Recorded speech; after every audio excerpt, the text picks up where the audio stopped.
نظمت معتمدية الشؤون الدينية والأوقاف بدائرة إنغر ندوة رمضانية تهدف إلى ترقية قيم الدين الإسلامي في المجتمع وسط حضور السلطات المحلية وجمعا من سكان وشباب إنغر. وكانت الندوة مهمة لأنها تخوض في مواقع المجتمع، الأمور التي تعالج وجوب معالجتها كجريمة الإجرام وكذلك الإدمان وغير ذلك، وكذلك موضوع الساعة وهو إخراج زكاة الفطر بالقيمة. فالله سبحانه وتعالى نسأل الله أن يجعل هذه العمل في ميزان الحسنات. تقبل الله منا ومنكم الصيام والقيام.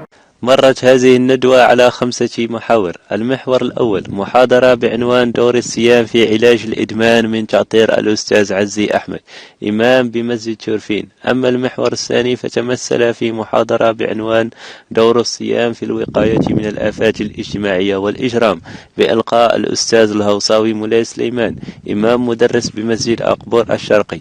أما عن المحور الثالث فكانت محاضرة بعنوان السلامة المرورية في رمضان من طرف الأستاذ باقلاب مولاي عبد القادر أستاذ متقاعد. ليأتي المحور الرابع بمحاضرة بعنوان إخراج زكاة الفطر بالقيمة وضرورة وضعها في صندوق الزكاة من أجل أن تصل إلى مستحقيها للشيخ العماري مصطفى إمام مدرس بمسجد القصر الجديد.